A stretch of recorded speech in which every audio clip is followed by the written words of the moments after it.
I think some GPT-3, and I feel like I have the power to share, don't I? You do now. So I do now. I just made you host. Okay, awesome. Let me see if I can make this work. There we go. I think that's it. Yeah. So thanks so much for the opportunity. I'm really looking forward to chatting today and sharing some of the things that I've been spending my brain cycles on, and I'm kind of excited about. But before jumping into it, real quickly, Steve Emerson, thanks for the intro with Dabble Lab, and most people probably know us for the open source Alexa templates and tutorials that we do, but our day job is working with contact centers, mostly enterprise contact centers, and helping them leverage natural language processing solutions to automate various aspects of what what contact centers are all about. And a big part of what we're spending our time on is evaluating new technologies that might help them go further, faster with fewer human agents. And at the end of the day, that's pretty much the goal in most of the cases that, or most of the projects that we're involved in. So one of the technologies that we've been spending some time on, and I've been fortunate enough to have gotten beta access to, is GPT-3. And I won't assume that anybody knows what GPT-3 is, but that's what we'll be talking about, and I'll get into that. And I'll start with just like a really high level, just some of the common frequently asked questions about GPT-3, starting with, what is it? It's a language model, and it's the largest general purpose language model, and that is something that's kind of ambiguous in the term. You see, if you've Googled it, there's a lot of buzz and there's a lot of hype around it. But what makes it so special, at least from like a technologist viewpoint, and more specifically with regard to natural language processing and natural language understanding, which is where we spend most of our time, is that it's all pre-trained. And it's kind of universal in that it's almost like a Swiss Army knife of the language processing APIs. It's you can use it for so many different things, but the pre-trained piece of it means that you don't have to train it yourself. It is kind of ready to go out of the box. You can provide some samples, and I'll get into it, and I'll show you a big part of what my talk is all about today. Is less about talking and more about showing. The examples that I'm going to focus on are examples that I could imagine playing a role in customer support at some point in the future. It's worth noting that what you might do with it today and where it might go a year from now, 2 years from now, 3 years from now is probably quite different. I'm seeing the short-term role as a role where it can be used to help assist agents and help with agent training. But there is definitely a future role where I could see GPT-3 being 100% autonomous. And when I think about contact centers, and I've been doing work in the contact center space for a long, long time, on one end of the spectrum, they're 100% human agents. And on the other end of the spectrum, which we haven't quite gotten there yet, they would be 100% automated. Right now, we're somewhere in between, where we've got human agents that are working with AI agents and bots and things like that. But this is a technology that I could see definitely getting us closer to that, that ideal end of the spectrum, which is 100% autonomous, driverless contact centers. The question that will probably come up as we get into this is, how can you start using GPT-3? Right now, it's still in private beta, but if you're interested, you can go to openai.com and you can submit a request to get access to the beta. I've heard that it's going to be moving out of beta pretty shortly, and so I would expect that it won't be long before it'll be open for anybody to start dabbling with. And yeah, with that, so when I say general purpose language processing API, it's probably worth talking for a second about what I mean by language processing. So it can mean a lot of different things, but natural language processing is sort of like a top level category that would encompass natural language understanding and natural language generation and all of these other acronyms, but mostly they would be things like text classification. So determining if text is, for example, spam or not spam, which would be just one of many possible classification examples, and I'll show you some more. Sentiment analysis, things that would tell you, is what the user's saying, emotion, is there emotion that can be derived from that, happy, sad, angry, neutral. Language translation, so think Google Translate, text extraction, identifying keywords, text generation, writing articles, writing poetry. There's so many possibilities. This is really, really high level. So I thought I would just jump right in and show you some examples. So one of the terms of the beta right now is I can't show you live examples, but what I can show you is some things that I've recorded. And so I've got some little videos here that we can take a look at. So what you're looking at right now is once you log into the OpenAI developer platform, there is something called the playground, which is what we're looking at. And the playground allows you to submit what's referred to as prompts. So the API itself is about as simple as it could be. And it's one of the other things that I really like about it is some of this AI and machine learning stuff can get pretty heady quick and can require a lot of knowledge. But honestly, it doesn't take long to get started with the GPT-3 or the OpenAI API. I mean, literally you pass text in and you get text passed back. The text that you're passing in is going to provide some context in an example, which is the extent of the training. So if you're familiar with other platforms, if you like had built an Alexa skill or a dialogue flow agent or something like that, you're probably familiar with creating some version of an interaction model where you're providing training samples, and that can get pretty involved. What you'll see with all of these examples is that really none of that stuff is required. So this first example is the idea of a natural language model writing code was the first thing that really intrigued me. So I got into, well, what can it do? And this is GPT-3 writing code. So this response back here, I provided in my prompt what I wanted GPT-3 to do. In this case, just write an SQL query from a plain English request. I didn't provide any training to GPT-3 about what SQL was or how to write a query or anything like that. All I provided was this. So this stuff in bold, a couple of examples, get all people, select star from people, get all cats. But you can see that it even went a step further where it's writing queries down here following this pattern that actually have like where clauses, if you're familiar with SQL. And again, none of this was anything that I provided. This is all I provided up here.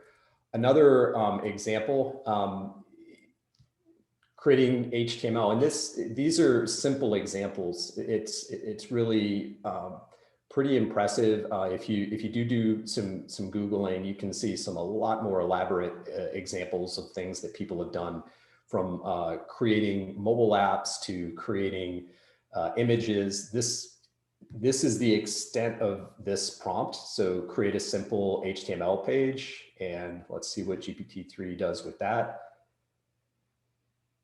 And there it is, my first web page. And this, again, no training on my part. This is just the model, the engine creating this. So let's take a look at some other examples, and you'll hopefully see what I mean by like the Swiss Army knife of language processing. You can do so much that half of the challenge for me was just sort of wrapping my head around the possibilities. So used to working with single purpose APIs, like we would have an API that we would use to do text classification or entity extraction or sentiment analysis, but they would all be sort of specialized APIs. And now with the OpenAI API, it really kind of changes how we look at things. So here's another example that's just completely different. In this one here, my prompt is to complete the words to a classic rock song. And I didn't even, it's complete the words, should have been words, but, and so if you know this song, this is a Pink Floyd song, but you can see GPT-3 has no problem finishing this up. And if you know the words to the song, it's finishing it up correctly. These on the right-hand side here, you see these inputs or these parameters rather. You can use these to kind of tweak how it's being handled on the back end, starting with the engine over here. There are 4 engines. The engines are models that are, for the most part, they're Da Vinci, this one that is being used right now. This is the most capable model. This model is going to be able to do everything that any of the other models can do. The only downside to Da Vinci is overhead. So some of these processes can be pretty intensive in terms of resource requirements. And so the other models might be able to do some of these tasks more efficiently, said another way, cheaper. And so the other models, there's Ada, which is the other end of the spectrum, which is like the fastest, most efficient, but probably least capable generally, but very, very capable for certain tasks. And I'll show you some of those in a minute. And then there's Babbage and Curry, which are kind of somewhere in between. And then these options over here on the right-hand side, you've got like the response length, how much is going to come back on a result, which is referred to as a completion. So the completion length here, the temperature, this is super interesting to me. The temperature, the best way to describe this is it tells the engine how creative to be, sort of. So the lower it is, the more literal it's going to respond with. But if you crank it up, it'll take a lot of liberties. And so if you're doing something where, and I'll show you some examples. Let me just continue on here because you'll see some of those. But if you crank it up, you can get some really interesting creative results. So another use case in contact centers, a lot of times QA is a big part of what your agents might be doing, answering questions, and giving them access to all of the different data sources can be challenging. This is GPT-3 with one of their like built-in examples of a Q&A bot. In this case here, you can see the prompt is a little bit more involved. So all of this text that you see here that is bold is sort of effectively the training data, the example data, but in this case here, there's a little bit more. So you're going to control the output to a certain degree with this prompt and the examples that you provide. But let's take a look at this one here. So this is describing to GPT-3 what the task is. And then you can see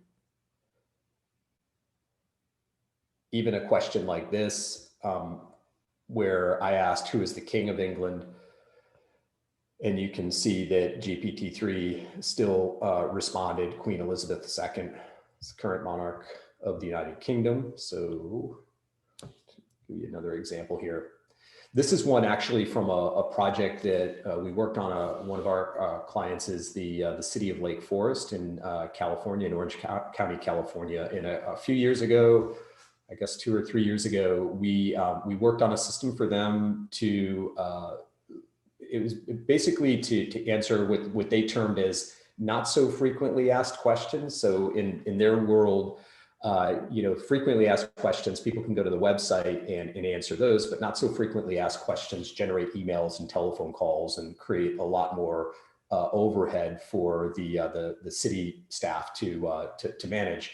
And so we worked with them to create a bot that was not using GPT-3. It was trained, and it was a supervised training process where essentially how it worked is users would ask questions, and we would assume that the bot didn't know the answer to the question and would route the question to a human agent that would in turn answer the question, training the bot, and then the next time the question got answered, the bot could answer it going forward. So it sort of got smarter over time, but it always required a human in the loop.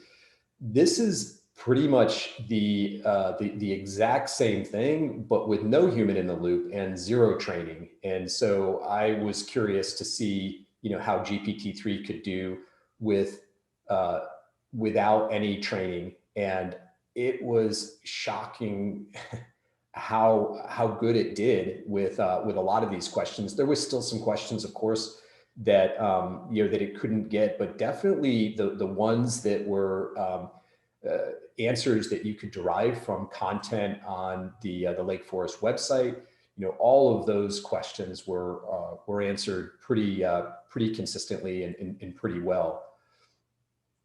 Let's take a look at some more examples here. This is a data generation. I think I've got a couple of data generation examples. So in this one here, what am I doing? Come up with a list of possible titles for a book about the paces of change. I didn't even spell some of these right, but the pace of change. But so like for brainstorming and creative applications, this is GPT-3 helping with possible book titles. And you can see in this case here, the temperature's turned way up, which is going to provide a bit more, I guess, creative license. And there's what we've got.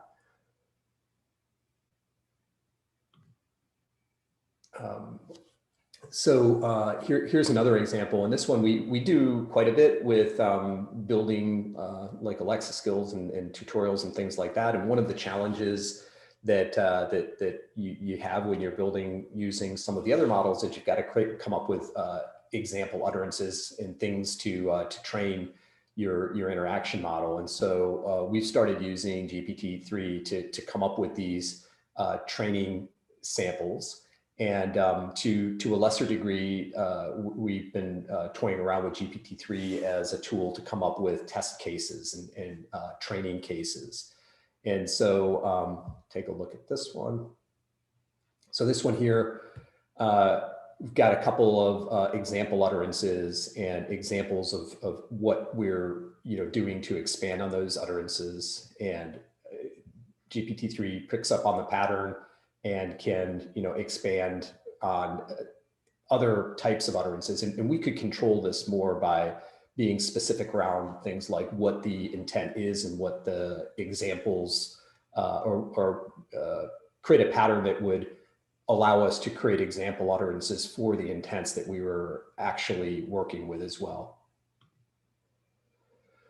So for contact centers, this one is probably, in my opinion, like one of the most promising applications or use cases short term. So if in a contact center where you're doing online chat or Facebook Messenger chat or WhatsApp chat or something like that, you might have remote agents that are speaking English, and then there's different variations of English. In this example, we're taking non-standard English, which non-standard is probably not the right term, but sort of non-US standard English, and converting it to what maybe a US customer might expect. And so, for example, part of our team is based in India, and one of the terms that I hear a lot is I have a doubt, which if you're from the US, this isn't something that we're used to hearing here. Here we would say, I have a question. And so you can see GPT-3 taking the non-US standard and converting that to something that is more standard. And so I've used this first example here, I have a doubt, and then an example from someone in the UK that might say, take the lift to the 3rd floor, where here in the US, we would say, take the elevator to the 3rd floor. And you can see GPT-3 handling that without a problem. So if you imagine a case where you're trying to support users who are familiar with US English with agents who might be in different regions of the world, this could be a fantastic way to normalize the responses in a text chat. What do I have here? Okay, so this one is one of the examples that is provided in the playground, a bit more robust. So this one is quite literally language translation. And in this case here, we're translating from English to French. And same possible use case, you might have agents that are supporting users that speak a different language than the native language of the agent. So here's an example where I'm entering in, what days are you open for business? And GPT-3 responds in French, and I don't speak French, so I'm assuming that's right. If anybody does speak French and that's wrong, let me know. But yeah, just really, again, to me, quite fascinating and intriguing. And I want to just stress again that with all of these examples, I'm using the exact same API. So if I'm calling this from code, I'm still just passing in my prompt, what you're looking at up here, and getting a result. So text in, text out, nothing is changing. I'm not calling a different API endpoint for any of these so far. A couple of more examples, and really trying to emphasize the breadth of what GPT-3 can do. In this example, I think I've got 2 of these. I'm going to show some summarization. This is pretty cool. I used what did I use? This is from Shakespeare, from a play, The Tempest. And if you have ever had to read Shakespeare, you can know that it can take some focus to understand what they mean. So in this case here, I am just instructing GPT-3 to summarize this passage so it could be recognized by a 2nd grader. So I'll let you read that if you want, or let's see.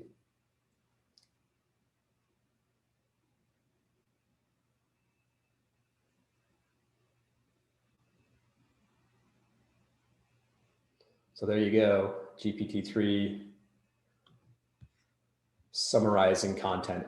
And this could be, incidentally, I mean, I used a not probably real world example, but imagine something like this where there's legal text. So something like copyright or terms of use or something like that, that you want to just quickly be able to explain, or you want your agents to be able to explain the meaning to a customer, something like that. GPT-3 can very competently take complex text and summarize it quite accurately. It's pretty impressive. Let's take a look at what else we've got here. Okay, so content filtering. This is a lot of what I read about GPT-3 online. There's all kinds of it's alive.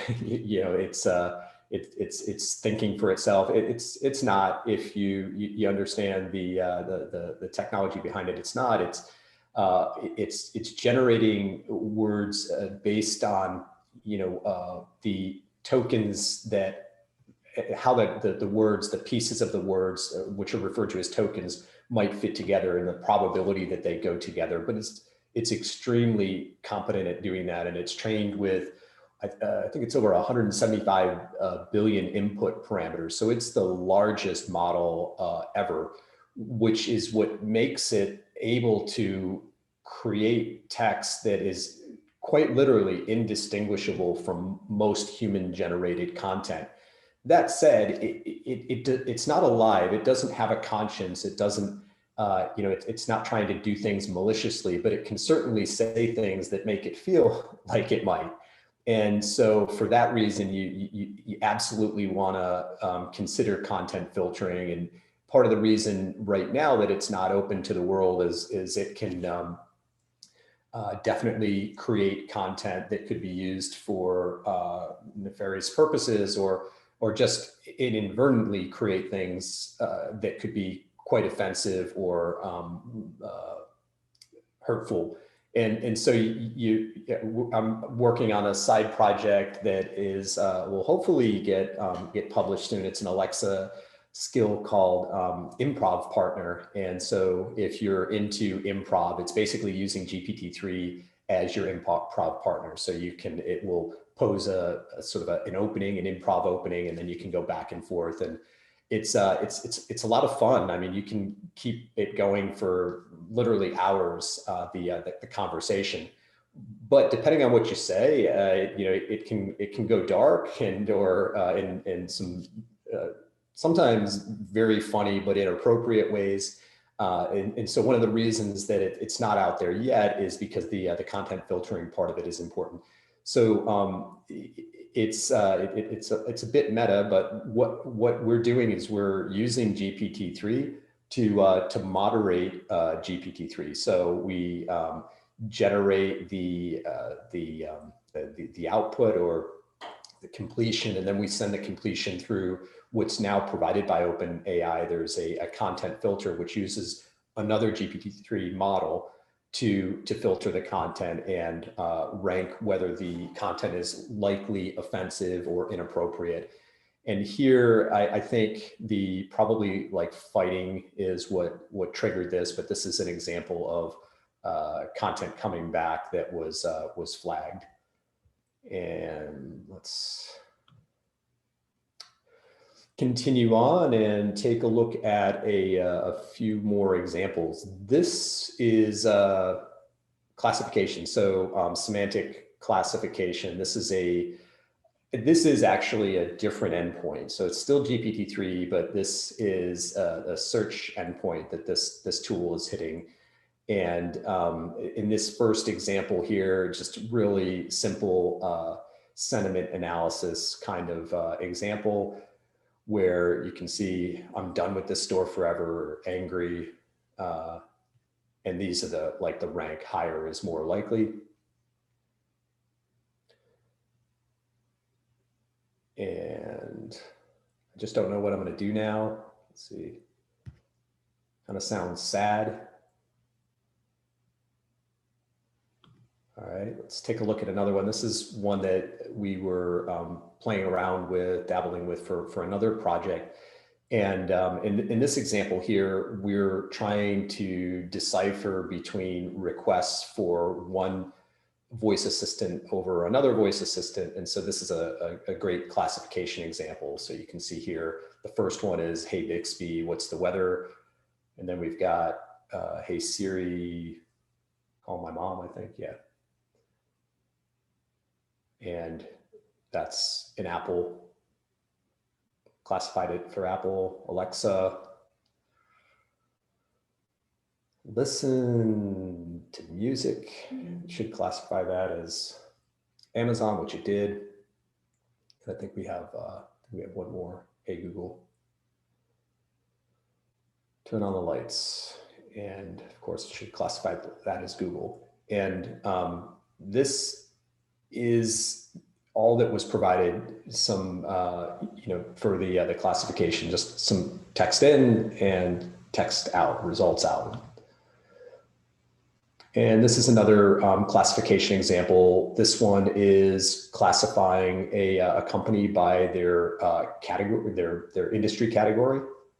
Look at this one. And this one here, I'm showing different engines. So like Ada, as I mentioned earlier, Ada is the fastest, most efficient model, but you can see like when I used Ada to do this classification task, it classified Dabble Lab as a logistics company. But the same example using DaVinci, which is the most capable model, classifies Dabble Lab, our company, correctly as not a logistics company, but as a technology company. So you'll see this again. This is just looping, but yeah, so there we go. All right.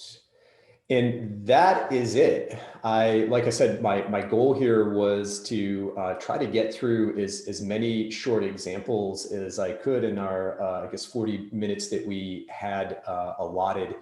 And my hope is that what you got from this is some insights into the breadth of what GPT-3 might be able to do. And the other thing that I keep thinking about when I dabble with GPT-3 and consider where it might go is the fact that there's not a lot of training going in there, and the capabilities that that I'm seeing at this, what I would say, early stage. GPT-3, the beta was I think late June or July of this year, so it's still very new. And if it's doing what I'm seeing right now at this early stage, I just am really curious what GPT-4, GPT-5, GPT-6 might look like. And it is probably a glimpse into where some of these digital assistants and or autonomous contact center technology might be going. And so if you haven't been paying attention to it, and you're in the contact center space and looking at how AI might be applied in different contact center scenarios, I would absolutely encourage you to take a look at GPT-3. And I'm also working on a book with Pact Publishing that will be coming out on GPT-3 next year, probably the April-May timeframe. So you can hit me up on Twitter if you want any information on that, or if you have any questions. But with that, I will stop sharing, and yeah. Steve, great job. Thank you.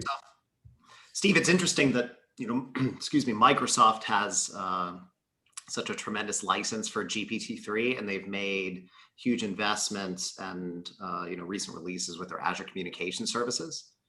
It makes me wonder if there's going to be some secret interaction there that will be a heck of a competition or drive innovation in Amazon and Google and some of the other players in the space.